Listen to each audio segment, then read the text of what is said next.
Hey, third grade, this is Mrs. Wood here, and this week in science, we are going to be talking about poop. Oh, yes. Poop is the subject of our science lesson this week because we're going to go back and review fossils. But to talk about fossils this week, y'all, we got to talk about some poop. Are you ready to talk about poop? Because the third grade teachers are ready for some poop this week. Our story that we're going to be reading is called The Amazing Secrets of Dinosaur Poop.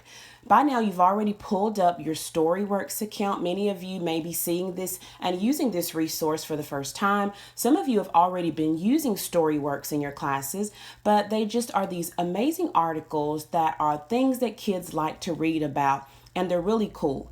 So what we're going to do for science is we're going to read about this dinosaur poop, and we're going to review fossils.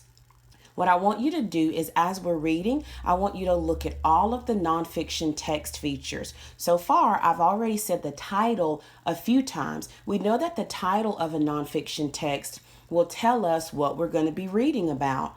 I noticed that I also see a heading in this text. I also see some photographs, an actual picture, y'all, of that dinosaur poop. So as we are reading, I want you to pay very close attention to the nonfiction text features. I don't just want you to read the words with me. I want you to take everything in. All right, let's do it. Go ahead and laugh, but studying dinosaur poop can unlock some serious mysteries of the past. Karen Chen peers into a microscope at her laboratory in Colorado. She is a paleontologist, a scientist who studies fossils. Those are the remains of plants or animals that lived thousands or even millions of years ago. But at this moment, Chen isn't looking at a dinosaur bone or the shell of a prehistoric turtle. She is looking at a special kind of fossil called a coprolite. Notice that nonfiction text feature, which broke that word apart and told us how to pronounce it. That's a fancy word for fossilized poop. Yes, poop. And Chen specializes in the largest coprolites of all, ones that come from dinosaurs. It might sound funny, Chen says, but these fossils do tell us a lot. What are fossils? Before you get completely grossed out, consider this. Fossils are made mostly of rock, not bones or poop. That awesome T-Rex skeleton you saw at the museum was actually put together from fossils. And here's how fossils are formed.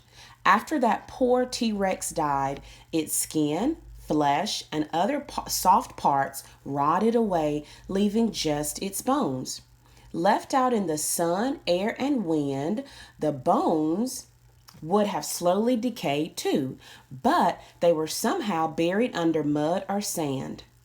Over time, these bones turned into rocks, but they're still shaped exactly like the bones.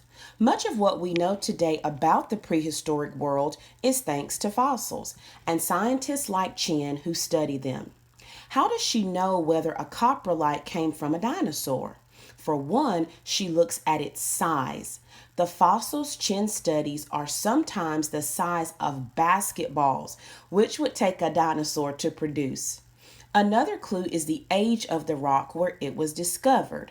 Dinosaur waste is found only in rock that formed between 225 million and 66 million years ago. That's when dinosaurs lived. By looking inside these fossils, Chen can tell whether a dinosaur munched on plants or whether it dined on meat. She has also found traces of snails and beetles that feasted on dinosaur waste. Her work has added to our understanding of dinosaurs and their world, and that's nothing to laugh about.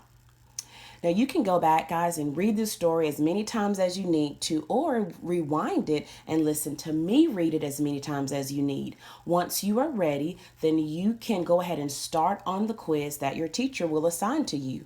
All right, I hope you enjoyed talking about poop this week in science. Happy pooping!